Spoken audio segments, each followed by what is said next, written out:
You're listening to the Medic Materials Podcast, hosted by Mike Turek, Emily Yates, Kelsey Coons, and Gerard Cuomo. All are current EMS providers and educators with a combined 30 years experience. Each month, we discuss EMS news, medical science, and review actual EMS calls, bringing many educational opportunities to the listener. Portions of the calls have been altered to protect the privacy and identity of all involved. Hello and welcome everyone to the Medic Materials Podcast. My name is Mike Turek. I am here with paramedic intern Kelsey, Gerard, and sadly today we are without EMTRN Kelly. Kelly. Wow. Who the fuck is Kelly? Kelly. Dang. Wow. That's how much you all love you, Emily. There you go. I was going to say you love me, but I Emily, we hardly knew you. You know, Everyone say hello to Kelly. Say hello, Kelly. hold on. Hold on, she's verklempt. Hold on. This is actually somewhat hilariously terrible. So she did just say when she said, not going to make it, family emergency, have to bail kind of thing. She literally says, just don't give my spot away permanently. And here I am. Right. Like, Kelly's already taken over. Apparently Kelly's already here. Wow.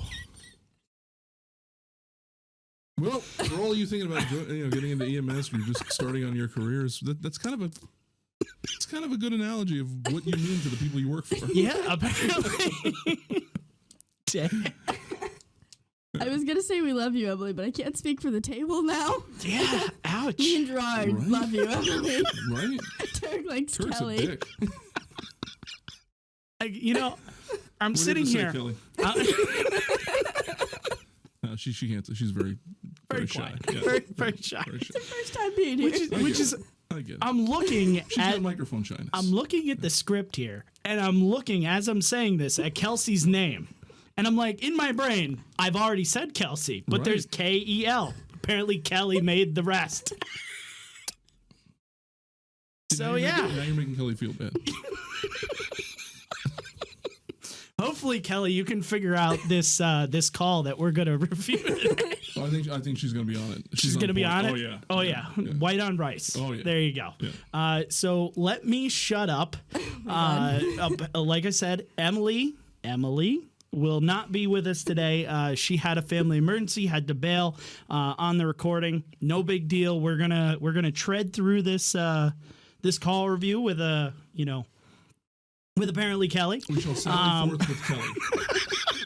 And then Kelly will get voted off the island, in 2 weeks, and Emily will hopefully be back. So, Kelsey, let's handle your rig check, and then we'll dive into this call review. So, guys, we have officially reached over 570 subscribers on our YouTube page. So thank you to everybody who has subscribed, and make sure you subscribe to help us get to our goal of 600 subscribers. Go check out our Teespring page to purchase some Medic Materials merch, or you can support us by rating and reviewing the podcast on whatever streaming platform you listen from. If you do have a cool and interesting call you want to hear us review on the show, fill out the Survey Monkey below. And today we were... Blah, blah, blah, blah, blah. Dang. That's what you do. Kelly, take over. Kelly, here's the script. Today we would like to shout out our listeners in Ukraine and South Dakota, and a special thank you. Ding. Kelly. Yikes. Okay, guys, a special shout out to Turk and Gerard, who have been doing this for 20 episodes straight now. Wow. We're the old guys. Wow, really? 20 Yeah. episodes both of you have been on. Kelly and I and Emily, unfortunately, have not, Right, but, right. Well, Kelly's just starting, so. Yeah. Wow. But hold on, you have to have some, praise too. You were there at Wow. At episode 1, you were there. You but I just were missed the one. silent partner. I missed That one, is though. true. Mm-hmm. Yep. So we're as we increase, in size and strength of the reach of the podcast. Yeah, stature of the podcast. I think. It's very succinct. Yes. Yes. Don't you agree, Kelly?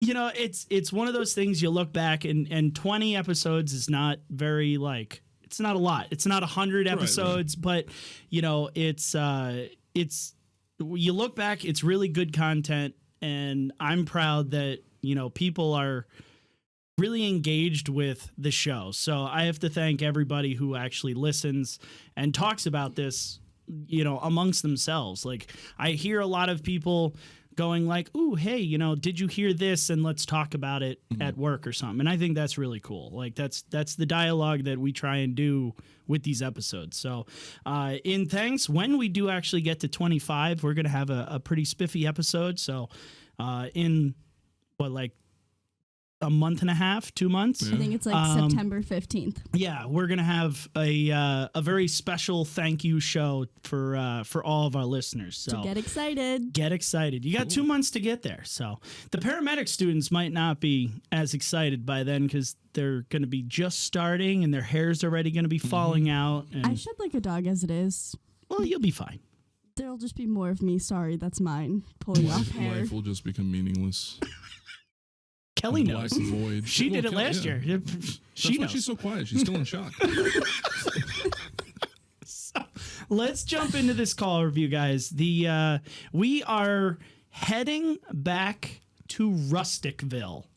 Okay, the rustic location of the call has returned. This district is very rustic, way past rural, way past cows. You're in, you Rustic. know, Rusticville. There's no way for me to describe it. The district is I've already covered. bitten my tongue like 10 times, so just keep going. Okay. The district is covered by a volunteer BLS ambulance staffed with 2 EMT basics who respond from home while on duty.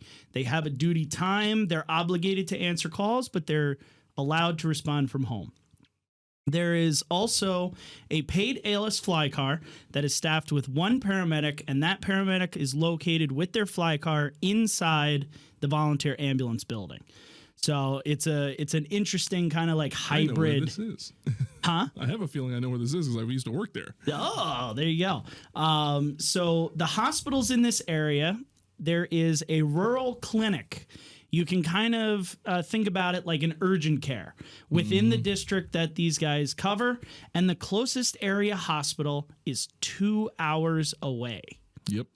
So this is really out there. Really rustic. Really rustic. So the initial dispatch, the County 911 dispatches the BLS ambulance only, priority 4 or an alpha priority, to the local clinic / urgent care, whatever you want to call it, for a 26-year-old female who suffered a fall with a wrist injury. The 2 EMTs arrive on the scene, and they're met by the facility, you know, RN, and told that they're there for the 26-year-old female who came in approximately an hour ago by private vehicle after becoming dizzy and falling at home. She fell forward and, outstretched her arms. When she hit the ground, she felt a crack in her right wrist and instant pain. She stood up, saw a deformity to that right wrist, and came to the clinic for evaluation. The clinic was able to x-ray the wrist and found a significant closed fracture. They splinted the wrist, they placed an 18-gauge IV to the left AC, and then they called EMS to transfer to the hospital 2 hours away for an ortho consult.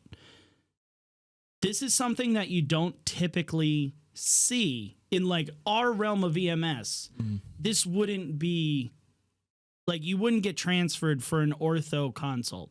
They'd be like, hey, go to, you know, an ortho doc, go follow up, go to the hospital yourself. Like, I've never gotten called for something like this. However, with this area, I'm thinking this happens quite frequently. I've done it. Worked commercial EMS out west, and I guess the place I'm at now, if you really want to think about it, but yeah, we've done stuff like that where it's, you know, someone comes in, you know, private vehicle, and oh well, they managed to drive themselves there, but we don't want you driving anywhere else. So right, yeah, it'd be an interesting little thing. Like, I know we do, you know, ER to ER type trips and stuff, you know, and there are, you know, ortho stuff, but I've never had to go to like the urgent care for something like this. You know, if it's like chest pain from an urgent care or something like that, that's a little different. But especially with a 2-hour drive, like that's a long time for EMS to be out of service for an isolated, you know, wrist injury kind of thing. They would do it to us out west there.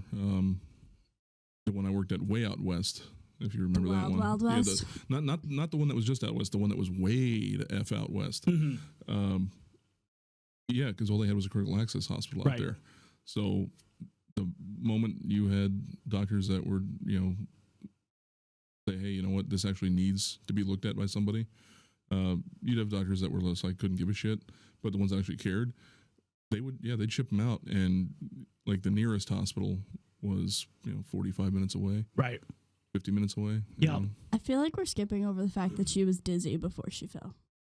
Yeah, why was she dizzy? Why was she dizzy? So, That's a great question. Kelsey, we skipped right over that. Kelsey totally Kelly asked that question. No, damn, Kelly beat We just me missed to it. She was it. very quiet. She's very quiet. Kelly, you gotta eat the microphone. We've learned. There you go. Yeah, apparently. Gerard's doing a good job so far eating the mic. I'm right there.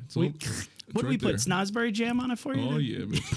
So, you know, and that was kind of one of my questions is do you guys feel like I'm already setting you guys up for a disaster in the end? Yeah, this is too mundane. Is way too easy, right? Like, it's just like... It's like, oh, this is just going to be, you know, a freaking BLS Chuck. Okay, right. Yeah, no problem. All right, we're done, guys. Right, that was the episode. Get the like, clipboard. Yeah. But I feel like that's what would happen is the nurse like nonchalantly mentions like, oh, she was dizzy and she fell and like, here's your injury, and nobody'd blink twice. Right. So there's another way to look at it. So these guys, these two EMTs go in and they enter the room and they find her laying supine. Time out. I have a question. Already? I'm representing even... Emily here. Okay. Is there a wet bandage?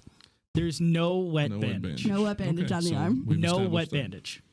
Nope. This is not the third installment of the wet bandage. I mean, there's a dry bandage on the arm.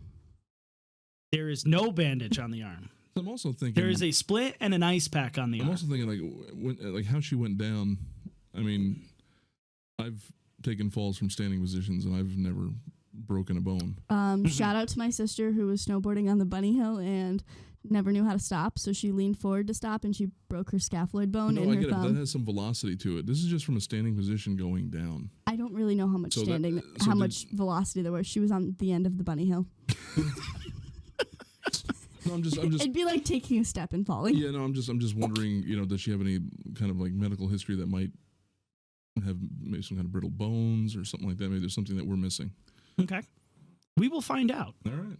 So the two EMTs, they enter the room and they find her laying supine on the exam table. They introduce themselves and they find her to be alert and oriented ×4.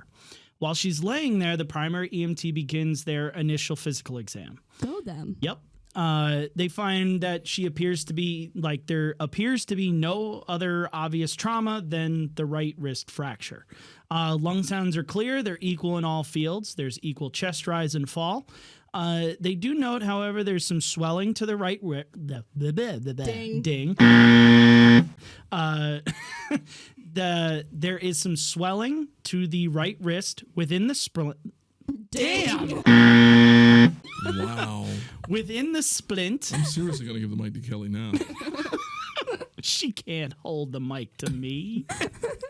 She can't beat Mike's mic game. I'll bet she won't get a single word wrong.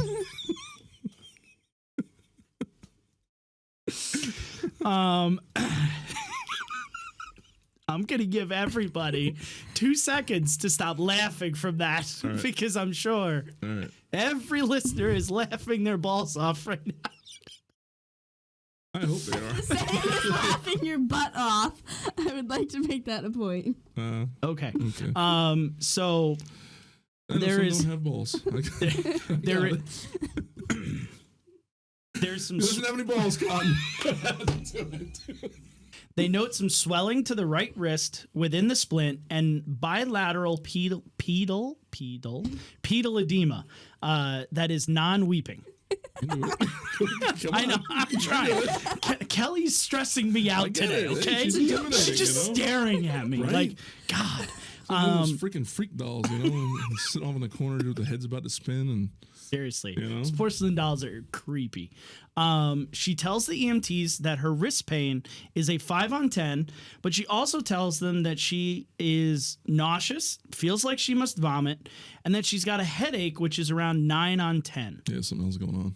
So I have instantaneously, you're thinking something else is brewing here. I have several questions. You have several questions. Okay. Did she lose consciousness? No. Did she hit her head? No. Did she take anything? Don't know. Did they give her anything? No. When was the last time she ate? Couldn't tell you. You can't ask. I don't have that information to give you, so it doesn't matter. Is she pregnant? I don't know. But why are you thinking pregnancy? I don't know. What other reason are you nauseous if you're a female besides you're on your period, you haven't eaten, or you're pregnant? Well, without a set of vitals, I mean, you could be talking about preeclampsia right now. Okay. If Why are you thinking that right off the rip? the headache, the just all the signs of increased pressure. Okay. So, Plus the edema. She's got fluid back Right. up somewhere. Okay. so Just in her feet. just that, and then of course we all know that the blood supply within the body changes for females as they go through the process, and The process. hey, I'm trying to keep it like My, process. my AMP professional. teacher would tell you it's the hormone cycle from hell. Okay. Which We'll is go- a we'll go with process. that. Yeah. What do you think, Kelly? She's nodding. She agrees. Yeah, she agrees. She's like, been All, there. Han and the Punisher agree. So That's right. does Boba Fett agree? Boba Fett always agrees. Okay. Without a doubt. Now I understand. I didn't tell you this. We got a comment on the YouTube channel from someone who tried listening to our last episode, and they said we were too giggly and immature. And now I understand Really? why. We also apparently talk over each other too much, which I get. Which we're not doing today very well. So All right, well, kudos to that. Because Kelly's keeping us we're on still, track. We're still giggly and immature, so I'm sorry. I'm sure you can tune into the BBC and learn all about condensation. Does it make you feel better that my dad really appreciates your jokes? They Thank said you, I that they would appreciate that. check back in like 10 years when we grow up, but that's okay. 10 years? Yeah, 10 years. So I'll be 28. Dude, You'll be 28. God, Jesus. dude, in I'll ten- be Gerard's age. dude, in 10 years. Did you just call Gerard old? I was just Yes. no, I was just going to say that ain't enough time for me. Hey, Holmes, if you're listening, brother, you get like 15, 20.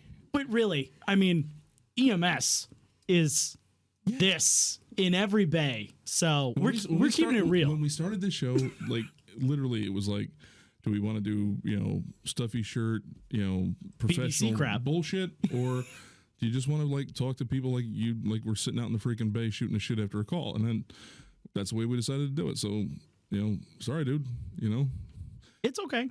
it's okay. I took it and went, okay. Yeah. We do talk over ourselves a lot. I'll deal with that and we'll fix that. And We will make a cognizant effort to change that aspect of it, because that gets annoying, I guess. it does. But Gerard will not But stop no, being any less immature. Yeah, I'm No. not gonna stop fart jokes, dude. No. Did you appreciate my fart sound effect for you the last time? I did. I totally appreciated that. And the one thing I haven't done so this is our 20th episode. 20th episode. Notice I haven't even said these nuts in 20 Until episodes now. until just now. So you can thank whoever that was. All right. So let's get back on task. Okay. So Preeclampsia? preeclampsia is what Gerard's running with. Okay. So the primary EMT finds that she has no prior medical history, does not take any medications, and has no drug allergies. They also note during their physical exam that she is approximately 140 pounds, athletic build, but has a bulging belly. So at this point, they step over that line and they ask, hey, could you be pregnant? In which she actually responds, yes, 28 weeks. You're just sitting there nodding. Like, I'm going, no, that's good, We're right? going down the right path right now. I think yeah. so. The primary EMT then instructed their partner to go outside the room, find the nurse, and attempt to gain as much information on the pregnancy that the facility had gathered, but failed really to initially mention at all so far. Because she's here for a broken wrist. Right, she's here for a broken Right. wrist. I mean, some information you can get from her is, one of the biggest ones is, number one, is this your first pregnancy? If it isn't, get the whole, gravida and para and all that good stuff. Yep. But the question I want to know right now is, has this been a normal pregnancy for you? Wait, Have how there old been is she? Have there been any 26. issues? See that I whole believe. talking over people Sorry. thing? We just talked about it. Sorry. We can't do it. It's not going to happen. 26. Okay. Continue. Okay. My So That was my bad. the primary EMT stays It within the happens. room and gets an initial set of vital signs. Heart rate 108 in regular, respiratory rate 18 unlabored, SpO2 is 96%, and the manual blood pressure returns a whopping 160 over 90. Booyah. So booyah, swish, timeout. I'm getting so many different You're things. getting a timeout. My hands are just going on my head to rest them there. Okay. So, question. Isn't your blood pressure normally higher when you're pregnant just because you have a greater force that you have to push it over? Yes. Well, so you increase your fluid load. So there's more fluid, same size heart, more fluid, increases pressure slightly on that, as well as there's also a little bit of force behind, like I think when normally Jess's resting blood pressure, for being 94 pounds and 5 feet tall, she's like 94 systolic. However, when she was pregnant with both kids, it was like 100 to 105. Yeah, it's not going to be a massive. So it's not a massive spike, Okay. So manual vital signs are taken. Anything that you guys are like worried about in those vital signs? Does the 160 over 90, you're like, meh, she's in pain. She's got a headache. Yeah, I mean it's not terribly high, but like you said, I think this is the right path to follow for right now because she fell for a reason. Yeah, and I agree. Has she noticed? Has she had any nosebleeds lately? That does she normally have? You know what I mean? That kind of stuff. Just anything out of the ordinary, including what Tell me exactly what you remember about today. Okay. I also want to know about like prenatal care because you say she's not taking anything, but at 28 weeks she technically should be on like prenatal vitamins, anything like that. So she could be having a reaction to something like that too. I agree. Absolutely. Okay. So they continue, and right after the vital signs are taken, she sits up super abruptly and is like, "I need a bucket." The EMT grabs the trash bin, which then she vomits all over inside the trash bin. There's no food particles, no bloody emesis. It's literally just liquid, like bile. Wow. Yeah. Once she has completed all of her trash can business, she tells the primary EMT. She Oscar the Grouch. Yeah, apparently. She's just the nicer Grouch. So Pregnant Oscar. Pregnant Oscar. I mean, it is 2021. Apparently you can do that. Yeah, that's true. Yeah. So where the fuck was I? She tells the primary EMT that this is now the third time today she's vomited, but she's been nauseous all day. About the same time, the secondary EMT returns to the room and reported that the facility staff did not perform any evaluation on the unborn child since the mother came in for the isolated wrist injury. This is the second pregnancy having no issues with the first. She does not take any prenatal meds and does not receive any prenatal care due to the remoteness of where she lives. Gotcha. Okay. So first off, I have two things of questions.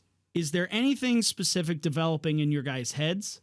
And then if so, what lines of questioning must happen right now? Has she seen any spotting? Anything, south of the border, shall we say? Yep. That isn't normal for her. Please tell me you've never asked that to a patient. What, south of the border? Yeah. Yeah. Why not? What's wrong with it? It's I feel professional. like if somebody ever came up to me and asked that, I'd be like, what did you just say? I've actually even whistled. I've been like, has anything, down there? I feel bad that Kelly's not helping you out at all, being the only female. And She's just leading out on the limb there. Yeah.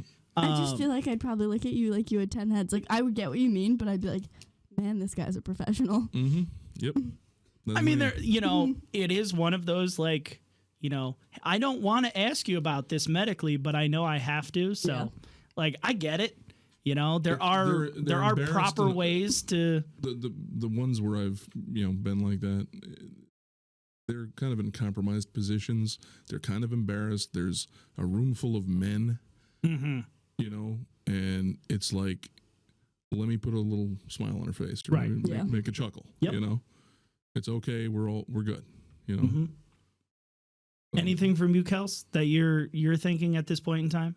I don't even remember what I was thinking about now. Oh, I guess I would ask like what her first pregnancy was like. I know they're not always the same, but like, did she have morning sickness? Like, did she end up having to be bedbound? Like, I know what they said everything was normal, but there could be small things like she was sick every single morning of her entire last pregnancy, or she could have been completely fine. So having this is completely out of the norm. Good questions to always ask. I think, comparing the pregnancies definitely is something. Especially if she's got no medical findings. She's the only one that's really going to know if there's a difference. Right. Yeah, right. And there's no one with her at this point that could, like, you can't lean on a husband or a boyfriend or a baby daddy or whatever. There's nothing like that. So as far as in excellent response use of the term baby daddy, by the way. Huh? That's an excellent use of the term baby daddy, by Thank the way. you. What are the ways to not use it? Oh, there's ways. We're going to talk after. Oh, we'll talk after. So, in response to those questions, everything that I know from this call, the first pregnancy was completely normal. This pregnancy has been, normal up until this point. I do have two strange questions. Is it the same baby daddy? I can't answer that. Yeah. I don't know. And did they ever say anything to her about like RH factor? No, not that I'm aware of. I'm sure that, 20, however long she's been pregnant, 28 weeks, did I say? I'm sure she's done blood work. Well, they would have told her the first pregnancy to watch out for a second one. Yep. Yeah, I don't have that information. If it was a different baby daddy, there could be different blood. That's true. Issue. That's a very good thing. Like, I wouldn't even have thought to think about that. See? Now I'm going to ask that the next time we do a pregnancy call. Cool. It's the things you learn. So at this point in time, both EMTs begin to move her to the stretcher, make her comfortable. When she stands, she reported that her vision becomes slightly blurry. She's asked if this is normal for her, in which she responds that she's had vision changes on and off for 3 weeks, as well as frequent severe headaches. Which, again, doesn't have a history of migraines, not normal for her. I think they're going down the right path right now. Are you still on what path are they on? They're on the hey, you're pregnant with issues as of right now. I don't see anything that they're like, ooh, hey. They're asking all the right questions. Right. I just don't know if they're taking the information and putting it somewhere. Right. You're running down the preeclampsia path, which, I think is probably a good place to start here. Yeah. With what's being found. So they move her to the ambulance and transport begins to the hospital 2 hours away. Vitals are rechecked. Heart rate, 104, still regular. Respiratory rate is still 18, unlabored. SpO2 is 95% on room air, and a blood pressure is now 180 over 98. Oh, wow. So like that. We've now gone up 20 points on a systolic, 30 points. Was it 30 points? Might have been only 8 points. 8 points. 8 points on a diastolic. And she reported no abdominal pain or anything. No abdominal pain. Okay. Nope. Like weird feelings because it might not be pain. No, nothing that was reported in the abdomen whatsoever. The primary EMT asks again if she has any medical history, specifically hypertension. She says no. They ask if she has any issues with blood pressure during her pregnancy. Now I think they're on the ball with this is preeclampsia, right? She tells them that she went to the clinic, the same clinic, a month ago, and was found to have a blood pressure of 200 over 94. And they didn't say anything to her? The staff at the clinic requested that she follow up for further evaluation about possible preeclampsia, but she never did. She never did, yeah. So using all of this information, the BLS crew requested the medic to intercept with them because of, the increasing hypertension, along with all of this newfound information that they can go with. I think now they are 100% on the preeclampsia, bandwagon. Now, logistically, remember that this medic is back at their EMS building. Okay, this is approximately like a 10-minute drive. However, the nice thing is they're going to pass their building en route to the hospital. Oh, so he's not behind them. So they just say, we're going to meet you at the building. Right. Be ready with your stuff. 6 minutes of that 10 minutes goes by. She all of a sudden is found to be unresponsive and begins having seizure-like activity. And now she's eclamptic? And now she has made the move, right? Yeah. The EMT does a good job, places her on 10 liters per minute oxygen via the non-rebreather mask. And the ambulance meets with the paramedic while the patient is still actively seizing. So if you're doing the math in the back of your head, she's now ongoing seizure-like activity for 4 minutes. Is this 2-hour way hospital like an appropriate facility for OB and peds? I don't have that information, but I'm assuming that if it's the only hospital in a 2-hour range, it has to do something with OB. Okay, my question for you guys is, how do you feel about helicopters in this situation? In regards to what? Daytime or nighttime? It doesn't say, but does it matter? Well, in that instance, they fly at night. I think it is. You got to come down off that mountain. This is nowhere near us. Let's put it that way. This is nowhere near us. Not even in this state. Let's put it that way. My bet's on Jersey. There's two places that sound exactly the same. Then isn't it? It's probably like my bet is Jersey, bumfuck like Ohio or something. Yeah, something like that. Oklahoma. Yeah. All right. Dang. But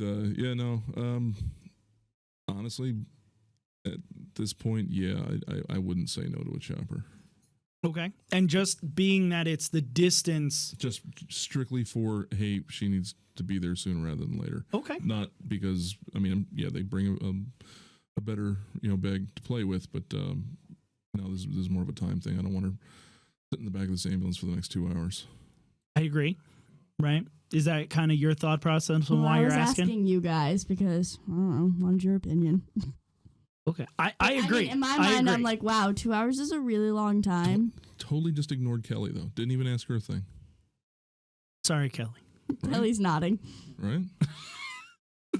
In my head, like, 2 hours is a really long time, and 8 weeks along. Isn't that technically viable for viable for delivery now? So, like, push comes to shove, you're going to want her there quicker rather than later. Let's not use those words with pregnant girls in the back, please. Yeah, push and shove? No. Yes, unless it's don't push and shove in. So, listeners at home, don't shove in. No, don't do that. So, the ambulance meets the paramedic, and the patient is still actively seizing. Remember, 4 minutes have gone by that this seizing has happened. The EMT updates. Say this seasoning. No, I did not ding there. Thank you. The EMT updates the medic on all of the information gathered thus far, and the medic decides right off the rip, I am going to administer 5 milligrams IV Versed due to the seizure that's still active. Remember, they don't need to get IV access because they already have it from the clinic, right? 18 gauge left AC. Nice. They did something. Cool. Shortly after the admin of the Versed, the seizure stops. Her eyes remain closed, but she kind of moves her arm slightly upon painful stimuli. Mm-hmm. So at this point, she's, responsive to pain. We can put her. Oxygen saturation, however, fell to 86%, and her respiratory rate falls to around 8 breaths per minute. I don't like that. So I'm going to pause here, and I want to know where you guys are, what you guys want to do right here with this brand new presentation, because now she's a completely different patient than what you saw initially. I would hope my EMT in the back would be smart enough to not have to wait for me to say anything to get the BVM. Bag 'em. Okay. Especially you're technically perfusing 2 noodles instead of just 1. I agree. Yeah. It's something, anytime with pregnancy, we always have to think this is not 1 patient, but 2 at all times. I like it. It was to a certain point. I mean, once it hits a certain point, then I'm working on mom. Right. But in this instance, yes. I don't want her to lose her baby at all. If you have to sacrifice baby to be able to, save mom, I completely understand those type of like triage, instances. But this one, it's a horrible decision to make. But, right. I think this one is viable, in that you can treat one and treat the other, So vitals at this point are rechecked. BP came down a little. It's now 168/92. Respiratory rate is 8. It's normal. It's not shallow. It's not labored, but it's slow. Heart rate has jumped to 130. It's still regular. SpO2 remains 86%. They do a BG, blood glucose. It comes back as 62 milligrams per deciliter. Here's another random question you may or may not know the answer to. You gotta pre-game these questions so I have answers and don't sound stupid when I'm like, fuck, I know. Emily, look, you're not here. Kelly, give me a good answer. You didn't tell me what this one was about. I typically don't. I have all these OB questions because nobody talks about it. That's why I wanted to do this call. Would OB people have... Would OB people? Like relatives of the Oompa Loompa? Would pregnant people... Damn! Opity-da.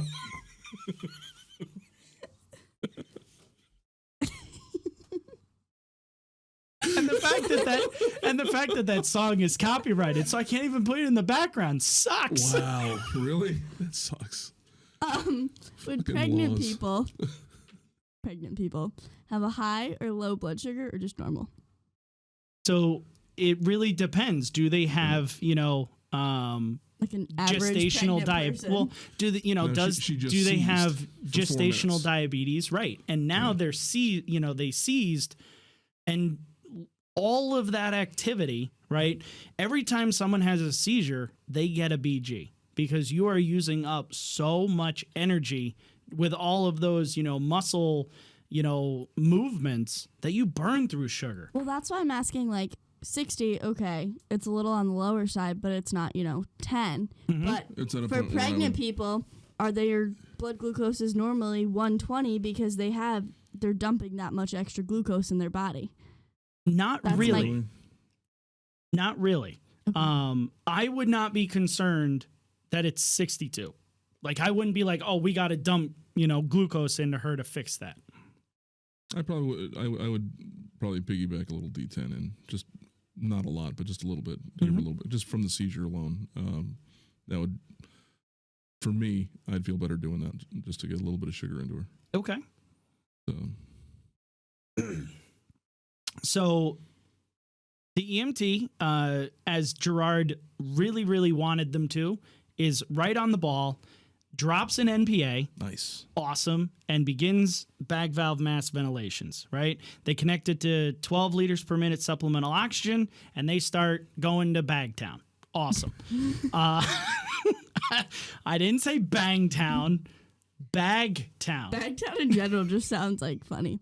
I imagine a kid show that your kids would watch with just bags and a little Wild West with little tumbleweeds, except it's a as soon as bag. you said it, all I could think of was Baghdad. That's why Bagtown wasn't very nice.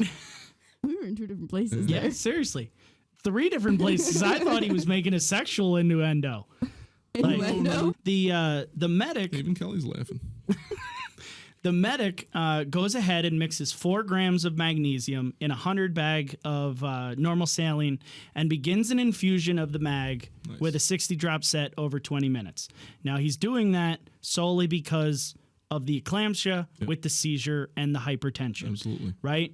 EKG monitoring after the drip is set up is placed on her limbs, and the initial rhythm is sinus tach. So 6 minutes goes by. Then it's 8 minutes, and then it's 10 minutes, and there's no changes in mentation, no mental status changes whatsoever. Her reflexes to painful stimuli, though, have now become decreased to non-existent. At some point, she'll get a little, motor movement out of the painful stimuli. Other times, she doesn't. However, the eyes are still closed. The medic takes that time to take a 12-lead EKG, and it's still a sinus tach, but now it's really more of like a sinus arrhythmia. On the 12-lead, they see a prolonged PR interval, an increased duration of the QRS complex, and an increased height of the T wave. So I want to stop here. Gerard, you look like you're thinking really hard. What are these findings meaning to you as the paramedic at the table, other than myself? Metabolically, she's screwed. I want to put her on end tidal right now. Okay. They don't actually do that. I don't know if they didn't have that or what. They don't actually do that. But metabolically, what are you thinking? Like, where's your head going with these findings? Oh. Are these good findings, bad findings? No, these are not good findings. These are. I'm going to start maybe thinking about some other options before I do them. I'm probably going to get a doc on the phone. Okay. Thinking maybe bicarb might be in her future. Okay. Number one. Now, are you thinking bicarb for what? Some hyperkalemia. Okay. I know you're looking at me like, I don't know what they're talking about, but I know T waves means increased potassium. Okay. That's all I got for you. Okay. So hyperkalemia, right? We're thinking. Oh, that is hyperkalemia? Yep. Oh, I knew something. You knew something. Okay. So Gerard, you're still thinking. Yeah, I'm chewing on it a little bit. I don't like her airway situation right now. Well, the fact is she's pregnant. Yep. So this is where we are taking into account the kid. Yep. And there's a lot of things that, you want to make double sure that you're cool to do with that kid on board. Okay. With a normal person, probably not. You wouldn't even think about it. You just, hey, let's rock and roll. Right. But right now it's like, okay, what can I do that isn't going to harm that child? Are you thinking more like the RSI route? Is that what you're like, I don't want to pull that trigger yet? That's kind of where I'm at. Okay. Oh my God, how does that work? RSIing a pregnant lady? Yeah. Does the baby get paralyzed? Yeah. Yeah. But it's still being oxygenated by the mom. Right. Yeah, but that doesn't make it any less strange. And I think we just blew Kelsey's mind. Like, she's like, this is what my face looked like skydiving. Like, yeah, I was going to ask you about that, but we'll do that later. But yeah, that's kind of where I was thinking. I'm starting to run things through my head, like, and what I would I call want the to chopper. use? I think this one I might want to get on the phone with a doc before I do it. Okay. I don't want to. This is one where I'm not going to take the responsibility for hurting this child. Hey, doc, I'm dumping it in your lap. Right. Tell me what to do here. What you want. Okay. I will be especially your hands. with the increased, time to the hospital, right? We're still an hour and 50 minutes away, hour and 45 minutes away, So vital signs at this point are retaken. Heart rate is 110. Respiratory rate is 16 with the BVM. SpO2 rises to 94% with the BVM and supplemental oxygen. And blood pressure is 100/50. GCS is very close to being 3 at that point in time. We're going backwards now. Now we're going, like we backwards. took a dive. Oh, yeah. No, we definitely took a nice dive. But is that drop in blood pressure, I'm thinking, is that from the Versed and the seizure?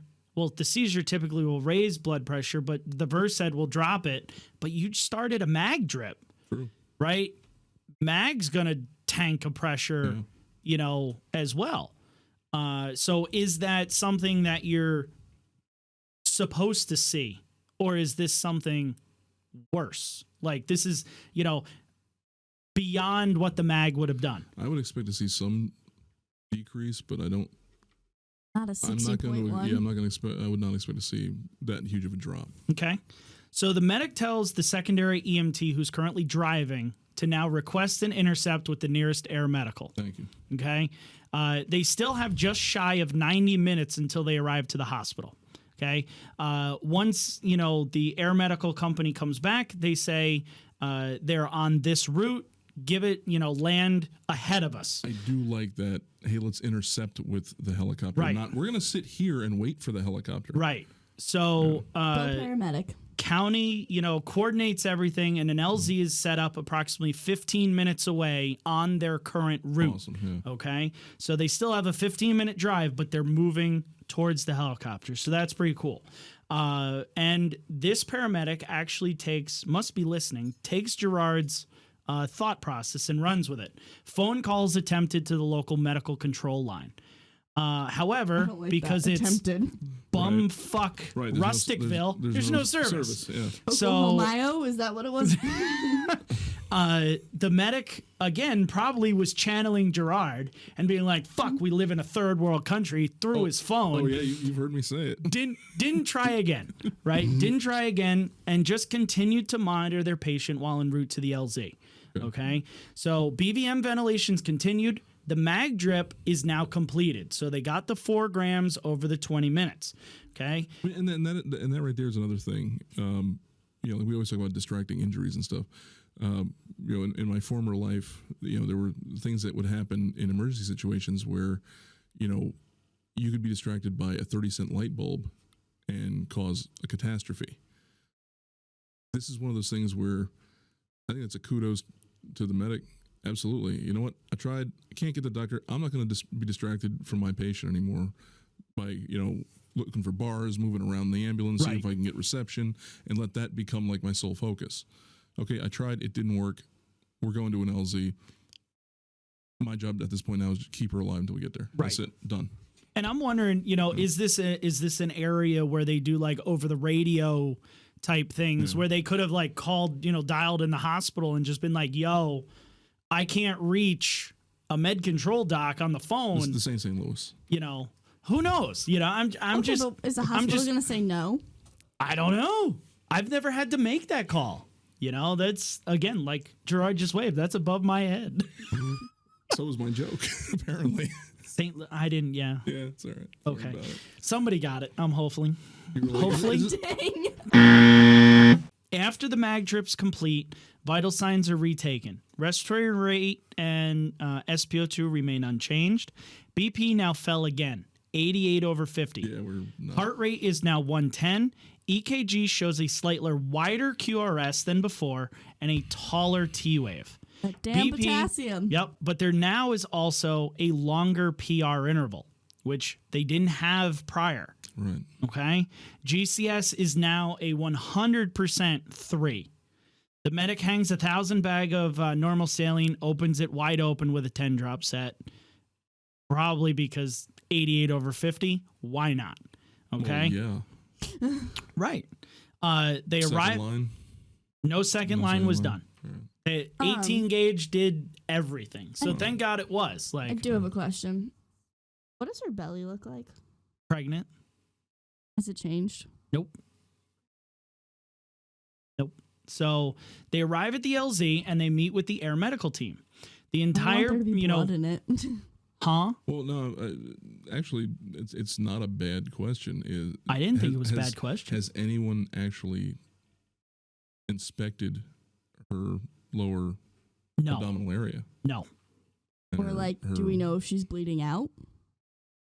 Okay. Nothing was informed to me that anybody actually looked. I mean, I can see that being weird. Like, she's completely unconscious. Mm-hmm. Yeah, but I mean, if she is, I want to take a look. No, I understand, but right? I want to see if that kid's head's popping out. Right. Or something besides I was the thinking kid's more head bleeding popping out. than popping out of the head. It's I mean, it's one of those things. That's where one of those you apologize to the unconscious and keep going. You know what? It's your job. You got to do it.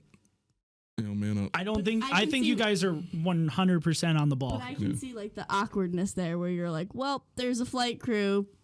Life and death. You got to do it. Yeah. Yep. So the entire patient care report is given, and they turn over care to the flight team.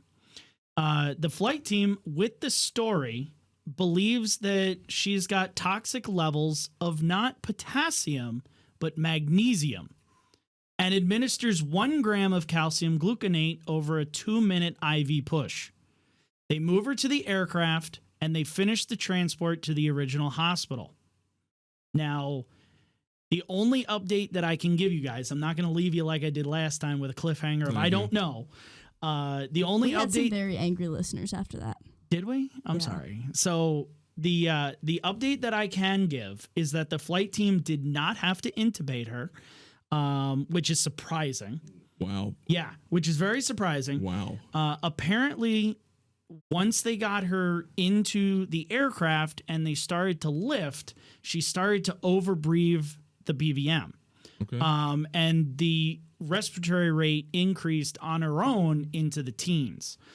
She also had apparently a couple positive mental status changes, and they arrived to the ER, and she was not like fully alert and oriented, but she was better. So she didn't like the mag.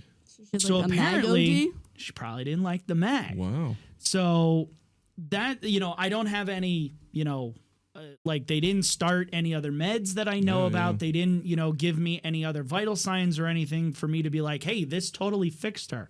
However, it gives us some fantastic talking points for the educational portion of the end of this show.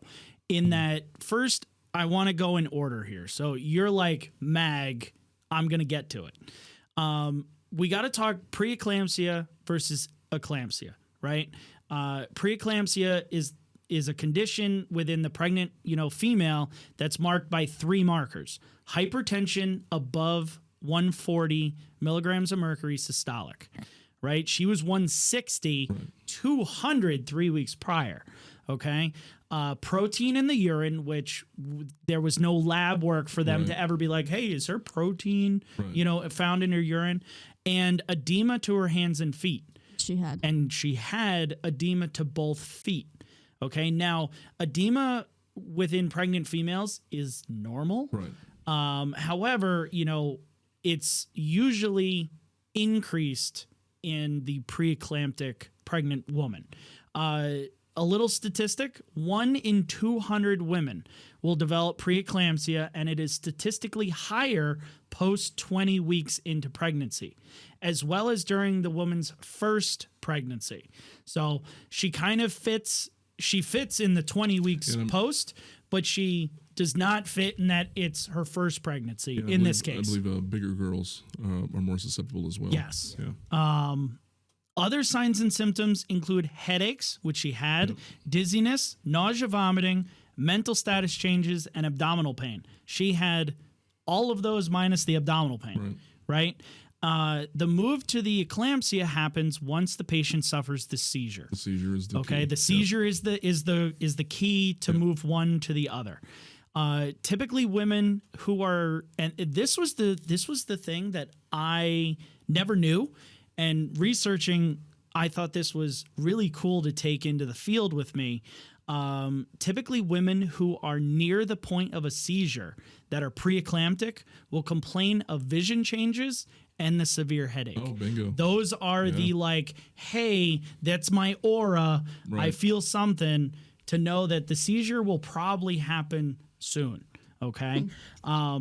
So my question that I've always had, and that I never looked up until right now, which shame on me, is what the fuck actually causes the seizure, right? You're preeclamptic, and then all of a sudden you have this seizure. But I never ever was like, what causes the seizure? So I looked it up because I figured other people have to be thinking the same question. So while researching, I found that there's actually very little known as to why the seizure is caused in this eclamptic state. The primary prevailing thought is that they're caused by cerebral vasospasms and cerebral edema. However, looking into it further, there's even more evidence against those theories that argue that cerebral edema and or hypertensive encephalopathy are not the primary, sole causes. Right. They might be there, but there's other triggers that they just haven't figured out yet. So, because you're thinking in strokes, increased blood pressure, will cause a seizure in a stroke, or, increased blood pressure may cause the stroke, in those types of patients. But in pregnancy, it's like Yeah, they there's throw no it out the reason, ball yeah. game. You know, there's no real reason. So now I want to talk about the MAG, okay? Because we use MAG in, Right. you know, in pregnancy for the preeclampsia if they're in active labor and we want to postpone those contractions. We'll use MAG, right? So MAG is a naturally occurring mineral. I mean, it's the right. No, it's was a right word, just not the right word. It was the right number of syllables. Thank you. It's See, it's the power of positive thinking, thank you. Oh, look at you go. right? Being the sunshine. Yep. Ray of sunshine. Ray of That's- sunshine. That's me. She's rubbing off on Yep. you. So MAG is a naturally occurring mineral within the body. We use it as a smooth muscle relaxer, you know, in EMS, and it does this by blocking the action of the calcium channels within the body, right? And it does that everywhere, which is why you get, you know, the smooth muscle relaxation everywhere. Here's something interesting. We don't learn lab work. Right. However, it's something like I keep certain lab levels in my phone. Like, hey, if this is, you know, fucked up, maybe I can figure out, is there something that I can do about it, you know? Creatinine, bilirubin, that kind of stuff. Yeah. Right. So normal levels of MAG in an adult are 1.7 to 2.2 milligrams per deciliter. From 2.3 to 7, the patient will develop mild symptoms of acute MAG toxicity. Okay? From 7.1 to 12 milligrams per deciliter, cardiac and lung function are greatly affected. Anything above 12 milligrams per deciliter could result in hypoventilation, paralysis, and even just like coma-like unconsciousness. So at some point, I'm sure that she had acute up there. magnesium toxicity, right? Yeah. Above 7 at least to be able to have that cardiac and lung function. So MAG toxicity in the acute stages or the acute fashion is actually rare. Typically seen in the OB setting, right? The patients in the OB setting. And they're giving the MAG to prevent the eclampsia. Right. That's typically where they see this toxicity come in. And MAG toxicity itself can present in several ways, including, you know, deep tendon reflex, like you get super diminished reflexes. They're not going to move their extremities all that well. Just like she kind of was like a little motion, but not a lot. Cardiopulmonary arrest, as well as the respiratory depression. So her respiratory rate dropped, Yeah, it did. you know, 10 10 breaths right off the rip. So one of the things that I actually found was that MAG toxicity and hyperkalemia do a lot of the same things on an EKG. So like when you're looking at an EKG, this paramedic did a fabulous job of doing that 12 lead and thinking like, oh, hey, there's something wrong here. I don't know if that phone call was going to be, hey, can I give calcium? Or, you know, hey, can I give bicarb for hyper K? Or if they were thinking MAG toxicity, I don't know. We'll never know. I probably never got there. I don't think I would have ever gotten to MAG toxicity either. I would have looked, because you don't learn about it in paramedic school. You learn, you know, longer QRS waves, you know, prolonged PR interval, peak T waves. That's all hyperkalemia. That's all increased potassium. However, it's also EKG changes for MAG toxicity, which is, you know, treated completely and utterly different. Yeah. You know, because one you give MAG for and one you don't want to give MAG for. Well, no, because you're gonna give the bicarb and the calcium for the potassium, but you're not gonna give the bicarb for the MAG, right? You're going to still give the calcium. So like these, the flight crew in this call gave calcium gluconate, right? I don't know of an EMS agency around here that carries gluconate. We carry it. You carry it? Yeah. See, didn't know that. Most EMS agencies carry calcium chloride. They're similar, however different. Calcium chloride is a little bit more necrotic, which is why a lot of, higher level critical care agencies are only using gluconate, calcium gluconate, because it's easier through the IV. It's not going to be so necrotic if it's, infiltrates or whatnot. And most of the protocols, at least in our area, calcium chloride is like, you don't give this unless it's by a doc or they're dead. Yeah, pretty much. You can't just give it. Yeah. And like the pathophys, the action on the med to the mag, calcium gluconate as well as the calcium chloride treats the hypermagnesium through direct antagonism of the mag at the site. So the site in this case is the neuromuscular junction, right? It literally pushes it and says the calcium comes in and kicks its ass, basically. And kicks its ass. So, if you can get permission from the doc, this is something that you might want to ask for. It might be something in your toolbox to treat these things. You got to sound confident in what you're absolutely doing when you call and ask for that. Right. But again, you said I probably would have missed the mark on mag. I probably would have missed the mark on mag as well because of the presentation. You're taught, hey, this is the presentation for Hyper K. This is the, if a pregnant lady seizes, you give mag, you give all the mag, except for if their blood pressure drops, then you give them a little bit of fluid to, whatever, but not like this. There's definitely something in looking at, hypermagnesium and magnesium toxicity. We really should be, like there should be a CME on it, or there should be like extra learning on it, so that people are aware. Yeah. I mean, when you take, her entire presentation, I mean, I don't know, maybe in the thick of it, it's kind of hard to take that macro view of what's going on and how, how we got to where we're at.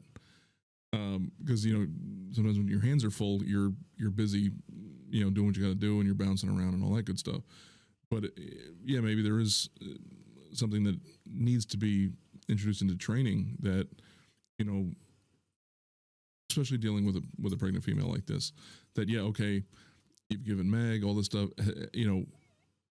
take that step back and take stock in all the presentation changes that led up to where we're at today, at this moment, because if you do, then it all sings magnesium toxicity. Right.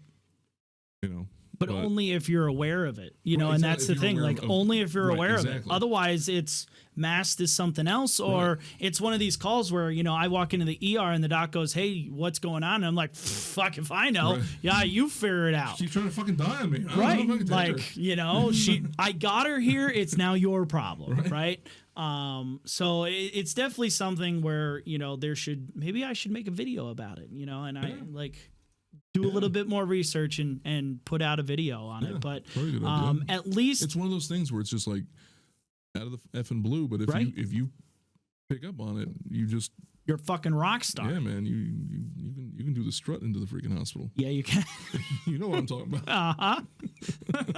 So, Kelsey, from a BLS level, from a paramedic intern student level, anything that you wanted to add before we wrap this up? No, because squiggly lines aren't telling me anything yet. That's true. All I knew was peak T-waves were potassium, and now that's not even right. No, it is right, but it can sort of also be magnesium toxicity. So great. Kelly knew. Kelly's better than me. She's EMTRN. There you go. No, she's not. And you introduced her as EMTRN. What are you, Kelly? Oops. Can you ask that still? What's that? What are you? I'm sorry. I was insensitive. You're always insensitive. All right. Well, anywho, that is still not growing up.